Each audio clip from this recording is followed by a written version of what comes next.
everybody, and welcome in to the 16th episode. It's hard to believe that we're just about to be kicking off the season, and we're already 16 episodes in to season 3 of the Lions Grid. We are your hosts, as always, Kevin Marheine and Joe Wilmot, here today. And today we're going to be going through our predictions here for the 2019 season. Obviously, the 100th season is kicking off tomorrow with the Bears taking on the Packers at Soldier Field.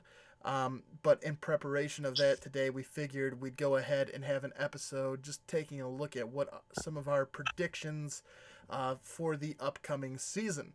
And Joe, we've been talking about it quite a bit. Obviously, I think we've both been a little unsure about what to expect from the Lions in this 2019 season.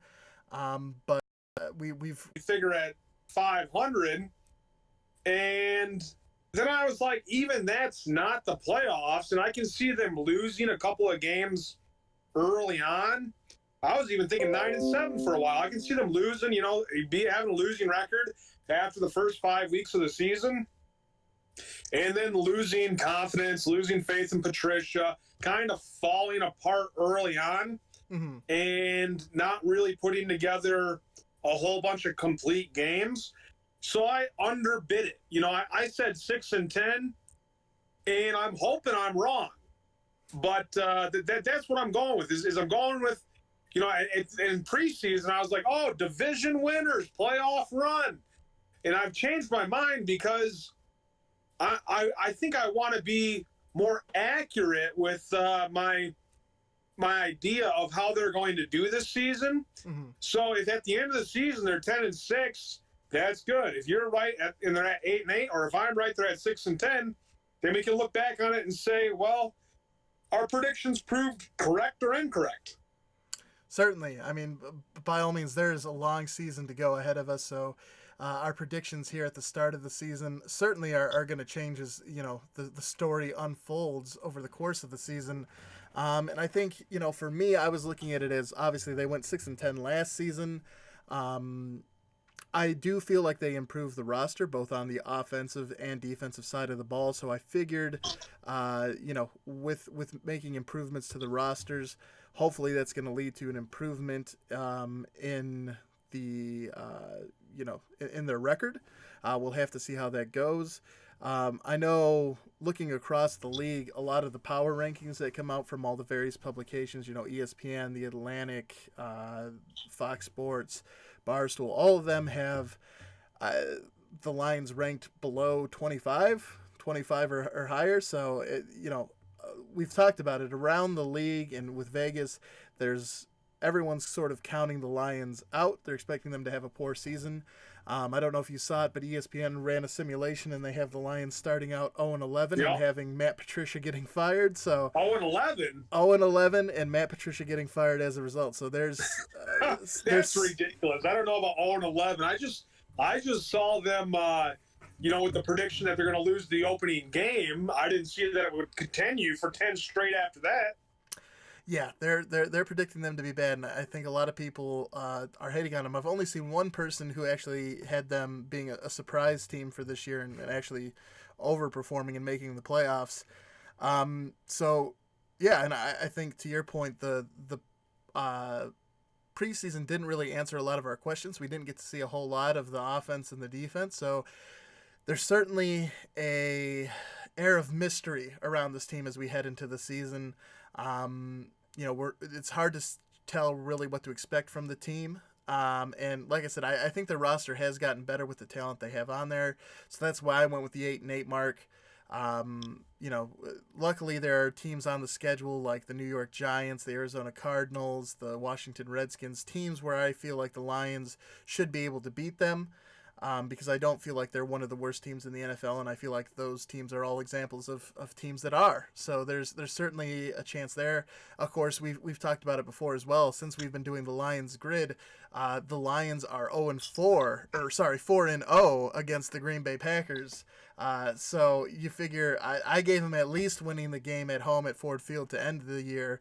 There is the Monday night game at Lambeau, but that I gave to the Packers. But the Packers so far haven't gotten a win since we've been doing the Lions grid, so they need to come out and prove they can. Yeah, it's hard for me to say that they're going to have an awful season. Now, I could see it happening. And quite frankly, between the two of the Lions having a horrible season and the Lions having a great season, I think after all these years of watching Lions football, you're certainly conditioned to think they're going to have the worst season. Like, that's the more likely outcome in our life experience than them having a great season. So I definitely don't blame people for being skeptical, especially again with that national spotlight saying Lions aren't going to be very good. But yeah, I think the 8-8 is a fair mark. They have an improved roster. I'm not sure if 8-8 is going to be enough to keep Bob Quinn and Matt Patricia around, because I don't think they'll find a way into the playoffs at 8-8. But we'll have to see. And yeah, I mean they could conceivably win some more games along the route, but 8-8 is about as comfortably optimistic as I feel I can be. Yeah, if they make the playoffs, I think they'll bring back Patricia and Quinn for another year. But if they have another 6-10 year, show no signs of improvement, then they're going to be out of town, and we're going to have to get a new coach in here and see what he can do. Certainly. And you can see it right here on the board. Feel free in the comment sections of the video to let us know what you think the record of the for the Lions is going to be in this upcoming season. Again, I have them at 8-8. Joe's got them at 6-10.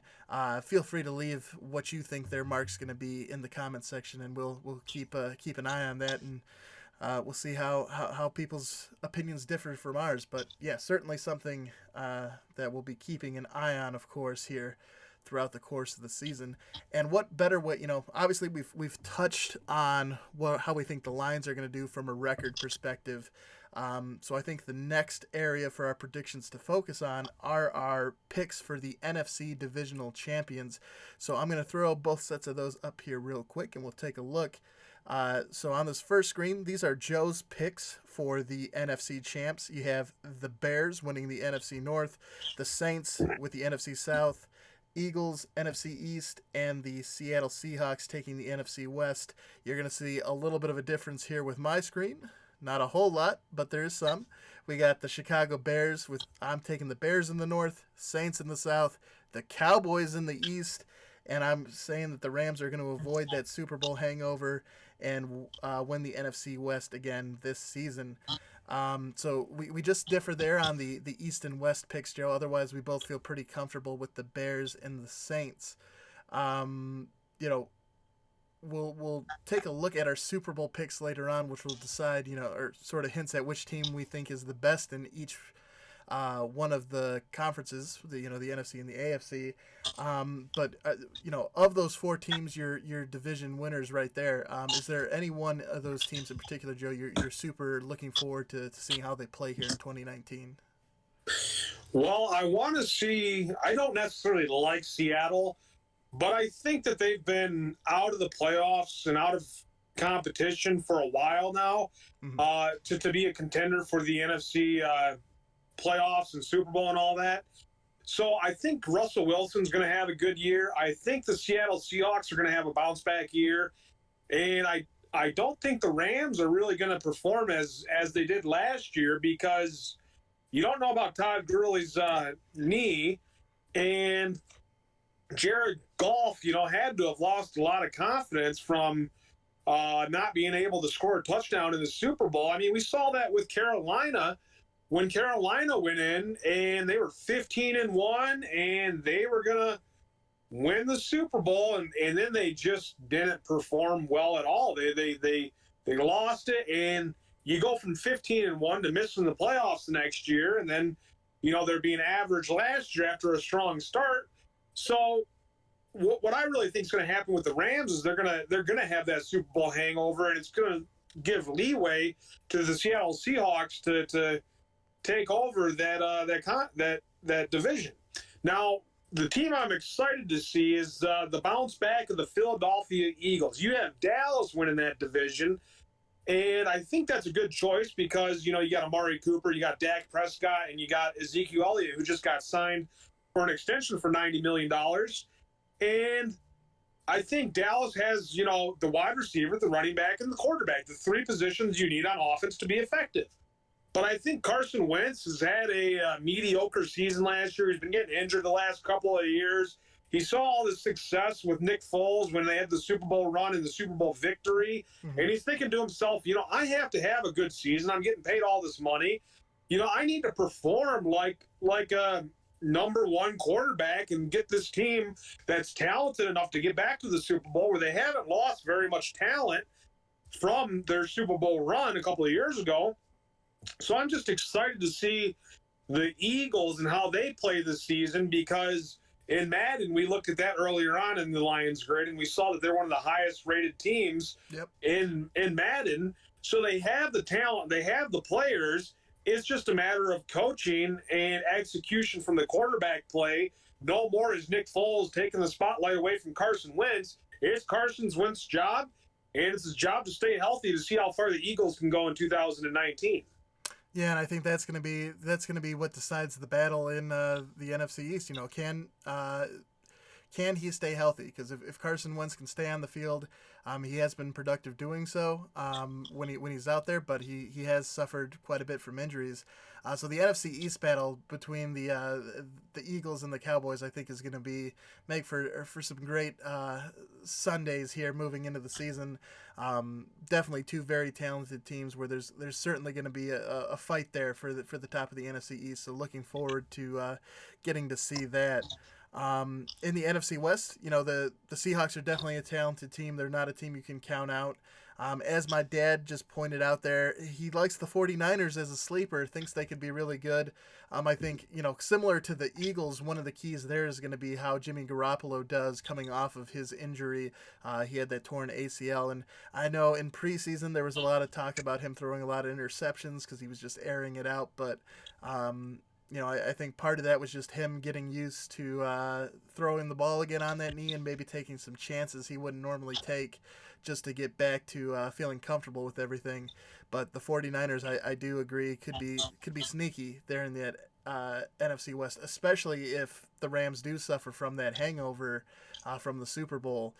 That certainly opens up a chance for the 49ers to not only spoil the Rams' chances, but if they get a couple wins against the Rams during the regular season, that definitely puts them right there in it with your pick of the Seahawks to challenge for that NFC West title. So it's certainly going to be interesting to see what happens there. And I feel like really across the board, you look at every division in the NFC, there are multiple teams that could win that division. The NFC North, I think, is the only division out of the four where conceivably all four teams have the talent needed to win the division.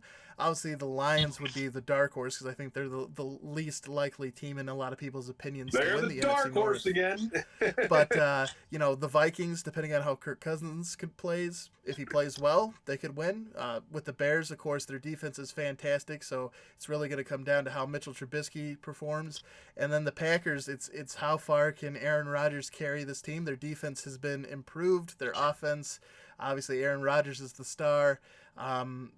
But all four of those teams also, have questions around them. With the Lions, you're not really sure what you're going to get.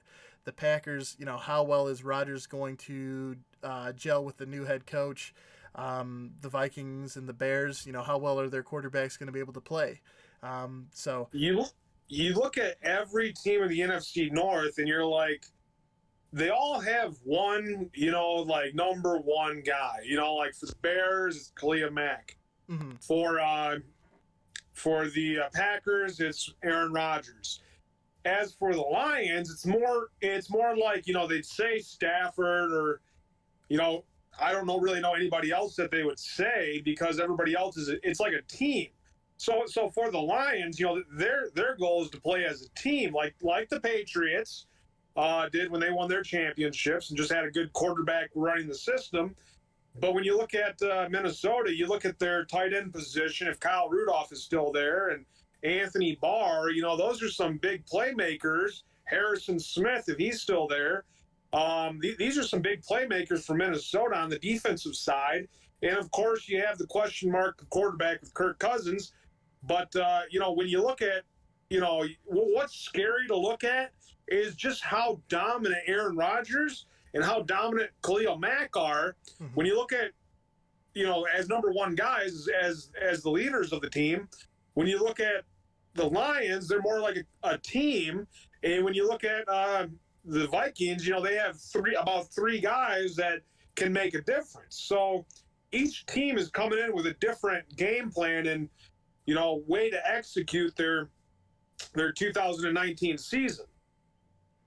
Certainly, and I think like I mentioned, I think all four of those teams could conceivably win the NFC North. A lot is going to be answered on the field this season. I think the next best division in the NFC in terms of how competitive it's going to be is probably the NFC South. There, we both had the Saints winning, but you have, of course, the Falcons and the Panthers there who can push them. I don't think they're not quite at the point the North is, because I don't think Tampa Bay is going to really challenge for anything. So it's really a three-team race there. And then, of course, in the East and the West has a chance to be a three-team race with the 49ers. I'm really not expecting Kyler Murray and Cliff Kingsbury with Arizona to step up. It's their first season. I just want to ponder your thought real quick. What do you think Cam Newton's going to do this season? If he can stay healthy, I think he could have a bounce back year this year. He had a rough outing last year, but I think if he can stay healthy and they can keep him upright and happy in the pocket, I think he could have a good season for the Panthers. How about you? What are your thoughts on the Cam Newton situation down there in Carolina?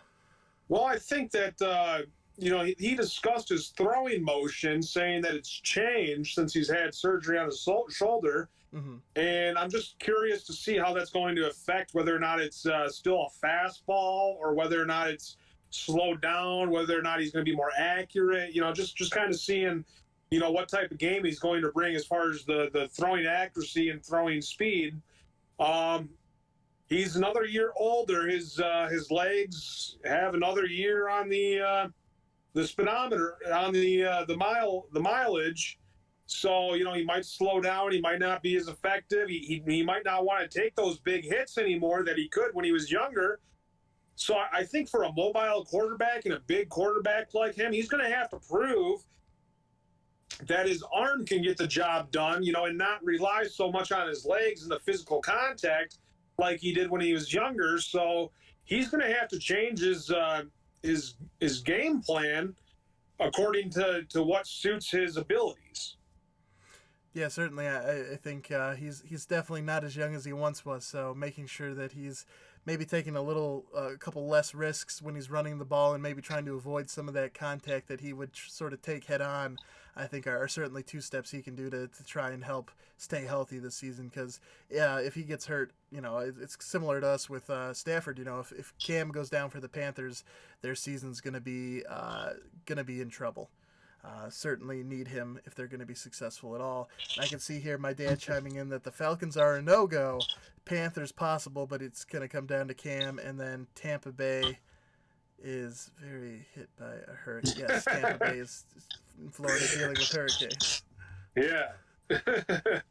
Well, we'll use that to segue into our AFC picks. So let me go ahead and toss these up on the board real quick. So Joe is taking the New England Patriots in the East, that's the East. The Texans in the South, the Cleveland Browns in the North, and the Kansas City Chiefs in the West. For myself, pretty similar picks across the board, except I'm going to go with the Steelers in the AFC North over the Browns. So only the one pick differing there for us in the AFC. And we might as well start there. Obviously, I like what the Browns have done with their roster. I think they are certainly capable, talent-wise, of winning that division. But I'm going with the Steelers just because I feel like they're going to have a chip on their shoulder after last season between the Le'Veon Bell, Antonio Brown drama. They want to come out and prove out that they're still the Steelers and that it is it's the Steelers' way that made them successful, and not the Killer Bees. Obviously, Big Ben is still there, so they still have one of the Killer Bees, but, I think they want to show that it was more so the team rather than the individuals that was responsible for the success there. So it's going to be a pretty interesting battle to keep your eyes on because I think also Baltimore between their defense, which is going to be really good, and then an offensive running game that's quite impressive. The big thing for them is going to be how well Lamar Jackson can open up that passing game. I think the AFC North could be a very interesting division to keep your eyes on. What do you like about the Browns, Joe, and why did you choose them over the other options there in the North? I think that after having a couple games on the bench for Baker Mayfield and then coming in early on in the season, they lost those games that he didn't play the full games early on in the season last year. Mm-hmm. Came in and he had about I don't remember his record exactly, but I remember it was good. He led them to a lot of victories after the previous season going 0-16. Can't remember their exact record last year, but I remember that he significantly improved the offense. That with them getting Odell Beckham Jr. Is going to really create, a good pass game. And I think they have a couple of playmakers. I mean, they lost Jabril Peppers to the Giants, but they're going to have Kareem Hunt coming back in a couple of weeks or whatever after his suspension. And not that I'm rooting for him to do well, but he was a good player when he was in Kansas City, and I just think that they could play good defense, and there's a lot of hype around them. I feel like that's important for the first couple of weeks of the season for them to build off the hype that everybody's generating about the Cleveland Browns. Mm-hmm. And I just wasn't real confident with Lamar Jackson for a whole season leading Baltimore. Like, number one, Baltimore doesn't have very many good wide receivers. Mm-hmm. They don't have, elite running back status. And their defense has always been good, but if you're lacking in running back and wide receivers and effective throwing the ball, there's only so many times you can scramble before your opponent's got the lockdown on the quarterback. So I just can't see him coming in like he did last year and surprising everybody with his legs and a few big plays throwing the football. I think they'll have more game plans set to contain him. So I'm looking for Baltimore to have a season where they struggle. And as for Pittsburgh, I think I wanted to choose Pittsburgh, but I also wanted to choose somebody that not many people would expect to see as a division winner. So I didn't go with Pittsburgh. The other team, Jacksonville, right? It's actually the Cincinnati Bengals is the other team. Oh yeah, Cincinnati Bengals. There's no need to talk about them. They're not going to do anything. They used to be the team to talk about in Ohio, but now that's shifted over to Cleveland. So the thing I didn't go with the Steelers with is because I think losing Le'Veon Bell, Antonio Brown, Ben Roethlisberger's another year older, and Mike Tomlin's still the head coach. There's not much change there. But they always play good football, so I wouldn't be surprised if the Pittsburgh Steelers ended up winning the division either. I just went ahead and chose some team that I thought would surprise people. Yeah, certainly. No, I think they're obviously a very talented team, and as my dad points out, one of the things to keep in mind there is that there are a lot of personalities with that team, which if you look at the Steelers, there was obviously a lot of personalities with Le'Veon Bell and Antonio Brown, and I think there is a little bit of a lesson to be learned there because obviously when things are going well for a team that has a lot of big personalities, things can be successful. Like the Steelers were very successful with Le'Veon Bell and Antonio Brown, and it wasn't until last season that things really became a problem. And I think, to your point, it's important that they start off strong, the Browns do, and build on that hype, because if they start off the season and they're feeling good and they're playing good football, I don't see those big personalities being an issue. So the only time I think it's going to be a problem is if they're not playing well as a team and they're going through some hardships and things like that. Because that was sort of the thing with Odell Beckham Jr. When he was with the Giants, when they were doing well, he was great. It wasn't a distraction or anything like that. It's the moment they started to not perform at the same level that some of his antics, some of his big personalities started to become a distraction, and he sort of got the you got the impression that they didn't think he was a good team player. So to your point, Joe, I think it's very important for the Browns, especially considering that they do have some guys like. Baker Mayfield, I do like him. He has a swagger about him. He's definitely come in and changed the culture of that organization, to your point, which is great. But at the same time, there's that cockiness, that bravado to him that when you're winning, it's fantastic. When you're losing, it comes off in a totally different way. So I think the big things for Cleveland, for them to be successful, to your point, and just like any team really, is to start off early. But I think if you keep those guys winning and happy early, it's going to make sure that everyone is staying together as a team there, and that they won't get fractured. But certainly, kind of like the Philadelphia Eagles from a few seasons ago, where they were the dream team and they brought in all those big free agent signings. You can certainly. A team can become fractured if they're not living up to the hype early on and they struggle. So, going to be important, I think, for the Browns to start off well.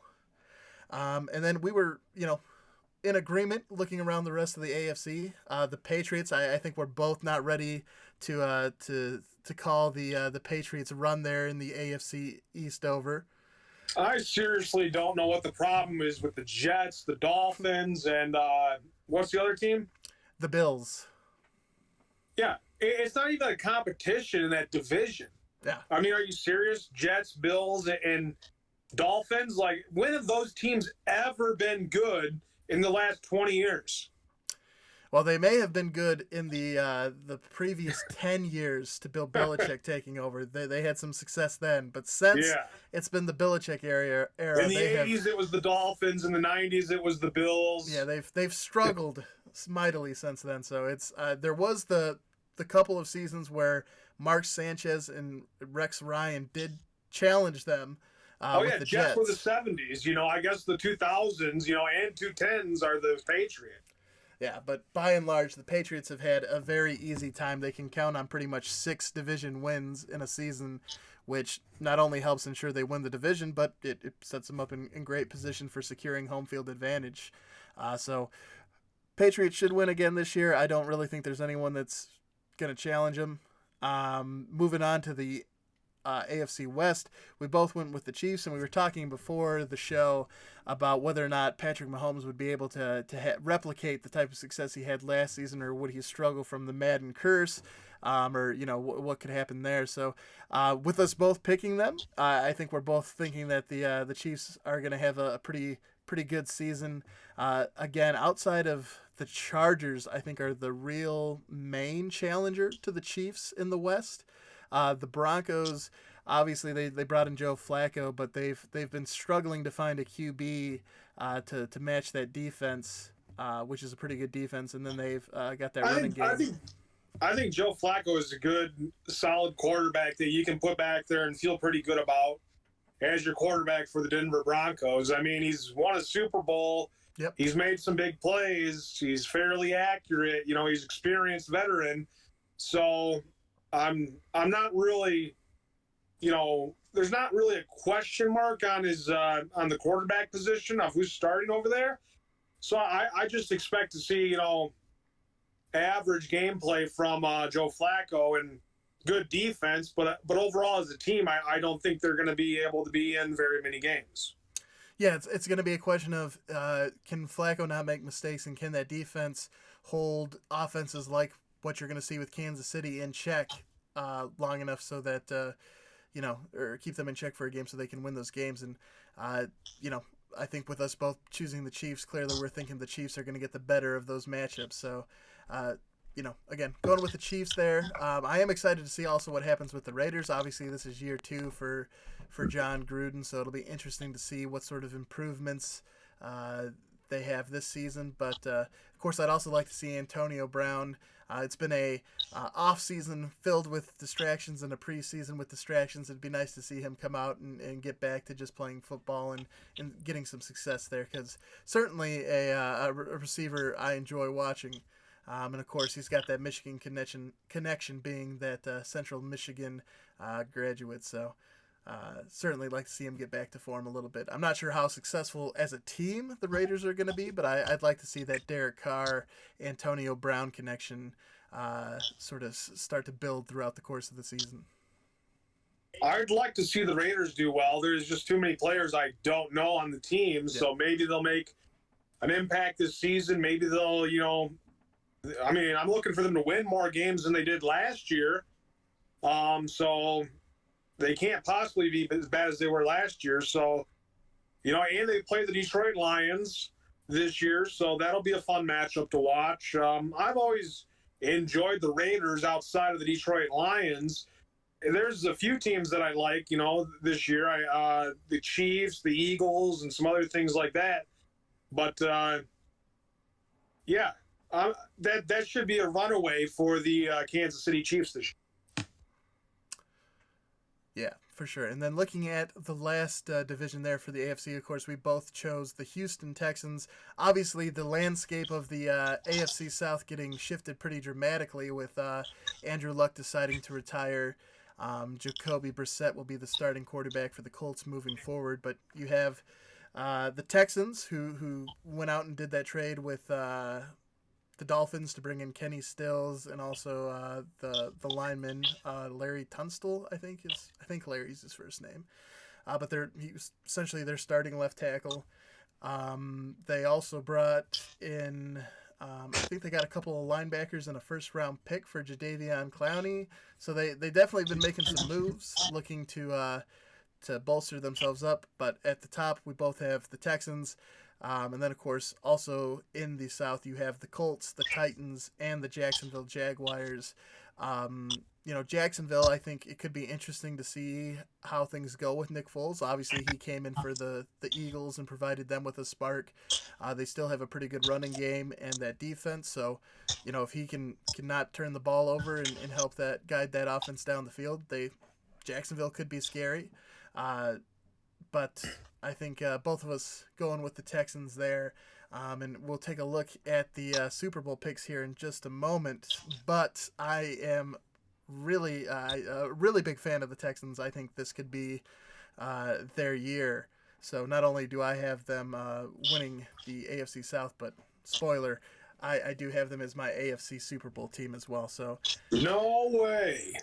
I think they could get things done this season. So we'll have to see. But I think there are definitely some question marks. Obviously, you have Jacoby Brissett trying to fill in for Andrew Luck. Again, what is Nick Foles going to bring to that Jacksonville team that they haven't had in previous seasons with that good defense and running game?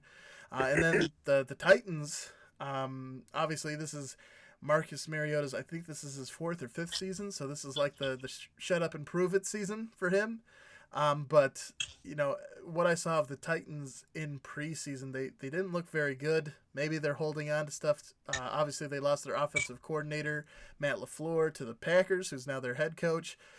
So, unfortunately for Marcus Mariota, that means he has another new offensive coordinator. He's had like 3 or 4 in his 5-year career.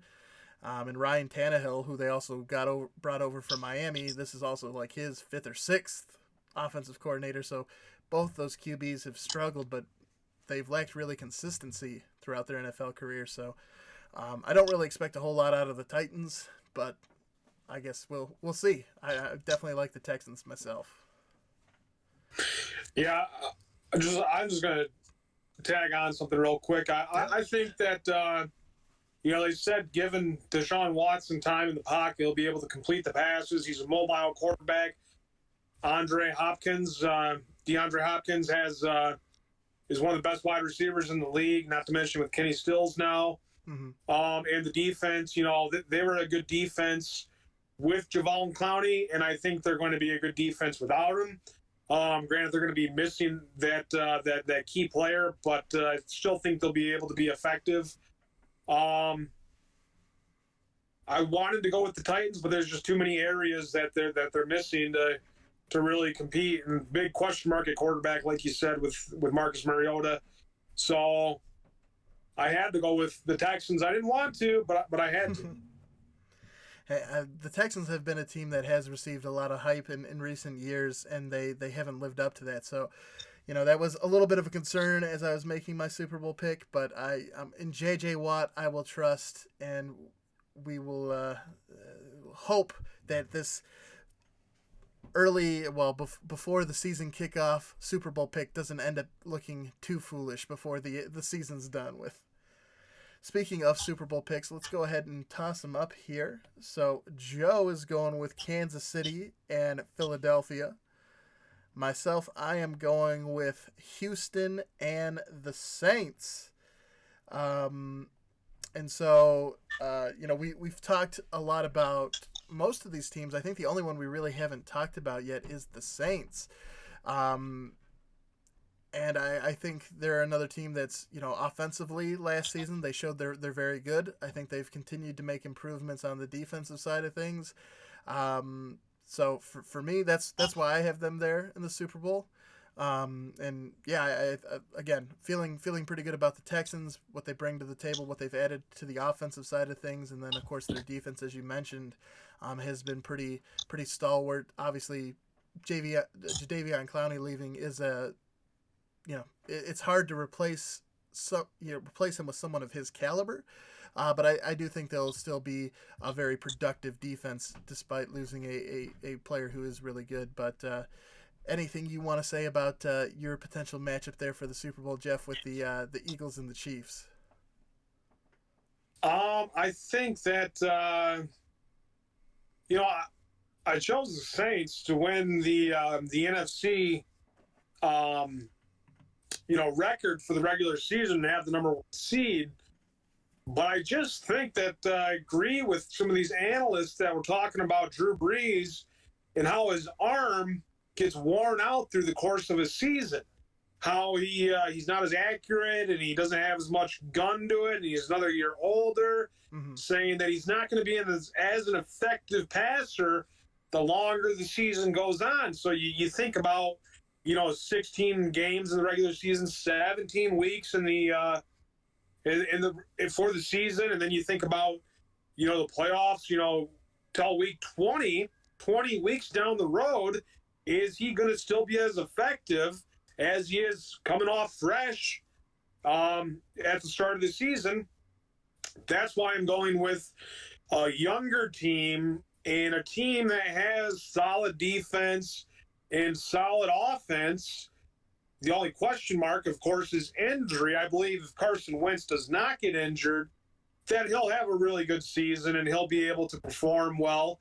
I'd like to see the Saints in there, but, at the same time, Chiefs, I like the Chiefs and I like the Eagles because they represent America, the two fundamentals, founded on Native Americans, and the symbolization of America, the Eagles. So that would be a good thing to see coming into the Super Bowl. But also, the Saints have a good shot at it too. Certainly, and my dad casting his vote there in the chat section, going with the Patriots and the Rams, making a sequel of it. Dad, you should comment there which team you think is going to come out ahead this year. If you think the Patriots will back to back find a victory over the Rams, that'd certainly be interesting. But yeah, I don't even think there has been a Super Bowl where the same two teams have met in back to back years. That'd be I can't think of one off the top of my head, so I'd have to research that. I hope it's not the same as last year. Last year's Super Bowl was awful. It wasn't very exciting. There was definitely a lot of good defense out of the Patriots, but in terms of exciting highlight reel plays, they were at a minimum. So just to go through and wrap up the video here, we're going to take a look at our picks for MVP. So we'll toss these up here on the board real quick. Joe is going with Khalil Mack of the Bears to be the NFL MVP here in the 2019 season. Myself, I'm going to go with that man who I see leading the Saints to the Super Bowl. I'm going with Drew Brees. Joe, I think, you look at our two picks, obviously Drew Brees being a quarterback. Quarterbacks, I think, tend to have an easier road to an MVP award than defensive players. Certainly, I feel like there aren't as many defensive guys who do bring home that overall MVP award. With you picking Khalil Mack, what sort of a terror do you see him being there in the NFC North this season that he's going to be able to bring home that award? I mean, he was great last year, but I'm assuming you're thinking he's going to come out here and make a statement this year. Yeah, I just think that the guy's the best defensive player in the league. If he doesn't win overall MVP, I think he'll most certainly win Defensive Player of the Year. Yeah. It is easier for, the voting committee to choose a quarterback or a studded receiver or running back. Mm-hmm. But I think that Chicago's defense is going to play well as a team, and I think they're going to have a good record. And I think Khalil Mack is going to have a standout season with, I don't know the exact schedule of the Bears, but I just believe he's going to have a really good season. And personally, I'm more of a defensive guy than an offensive guy. So I just thought of the best defensive player in the league and said, okay, well, it'd be nice to see a defensive player win the MVP. I don't often see it. Yeah. And he's certainly shown that he is capable of putting up numbers that are MVP caliber. So I definitely don't think it's out of the realm of possibility that he could bring home that award. If he put up like 18 sacks and 3 interceptions and a couple of touchdowns and 5 forced fumbles, 3 fumble recoveries, if that was the stat line, I don't think you could give it to anybody else but him. Yeah, and there certainly were some games last season where you could feel the impact he was having on the game. So he's certainly going to be a guy to keep your eye on. And of course, this isn't necessarily a national award. Well, of course, this MVP is the one we're talking about here. But we also wanted to take a look at who we thought the MVP for the Lions would be this season. So quickly, gonna just toss up our picks here. You're going with Mr. Kerryon Johnson himself, number 33 there. I think it's going to be Mr. Matt Stafford. I think both of these players are going to be key for the Lions to have success here in 2019. Obviously, Matt Stafford, we've talked about it in earlier videos that he is coming off what is possibly his worst season of his career. I think for the Lions to be successful this year, a lot of it's going to come down to his play. He's got to rebound. Obviously, a quarterback depends on a lot of the other players, from the skill position players to the O-line. They all have a tremendous impact on the quarterback's ability to be successful. But at the end of the day, we need to see a much improved Matthew Stafford. And I'm hoping in 2019 you see a return to form from him, because I'd hate to think that what we saw last year is going to be the level that we're going to be seeing out of him moving forward. I like your Kerryon Johnson pick. I think he could sneakily be one of the top running backs in the league this year, especially in a Darrell Bevel offense where he likes to run the ball. What's got you excited the most about what Kerryon brings to the table for this 2019 season? Well, I think that Stafford has moved into a part of his career where he's going to be more of a game manager now. No longer we're going to see the 400, the 5 touchdowns, the 4 touchdowns. I think that he's going to be moving into game manager. And I think that Kerryon Johnson, with over 5 yards per carry last season, proved that he can break tackles, find the hole, and pick up yardage. So I'm looking for him to stay healthy. And if he does that, I guarantee you, through the course of 16 games, he's going to have over 1,000 yards. Mm-hmm. And I think that C.J. Anderson is not going to get as many goal line touchdowns as we think he is. I think that that's going to go to Kerryon Johnson more often than not. A couple of comments about him in the preseason that I heard on the radio was saying that he can't be an every down back. He cannot be a cowbell or a workhorse.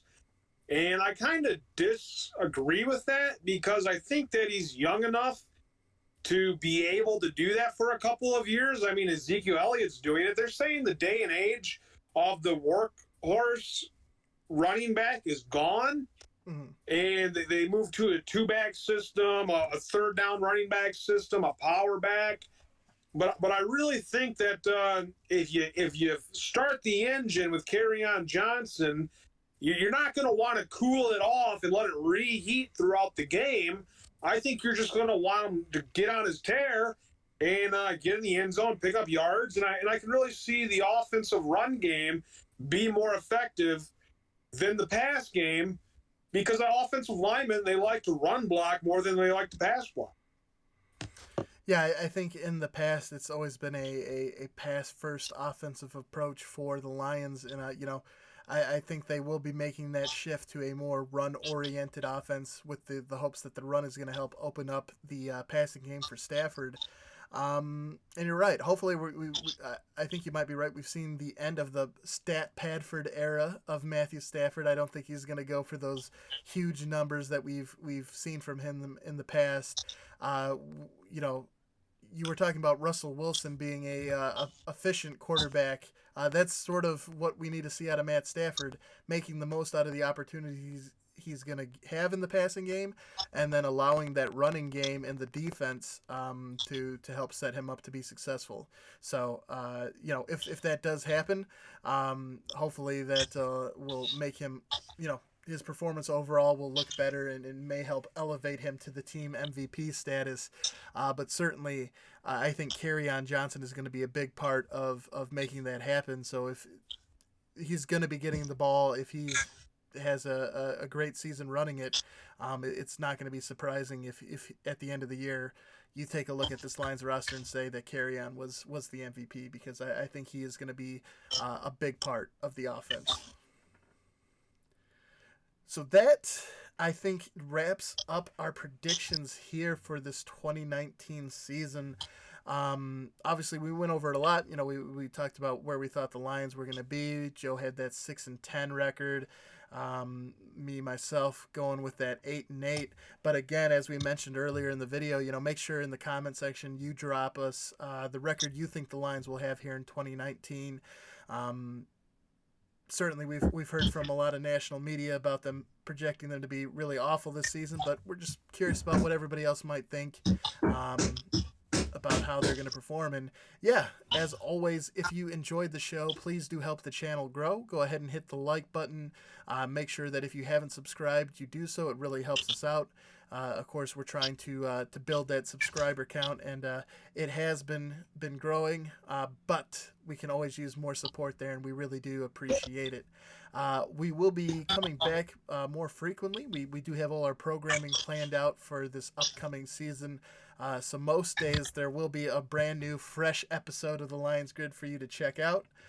So make sure if you want to be kept up to date with that, you can of course subscribe, but also ring that bell.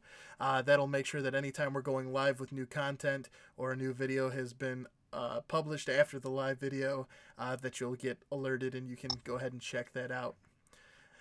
So yeah, this has been our 2019 predictions video. Just want to thank everybody for tuning in, and we will catch you during the next video.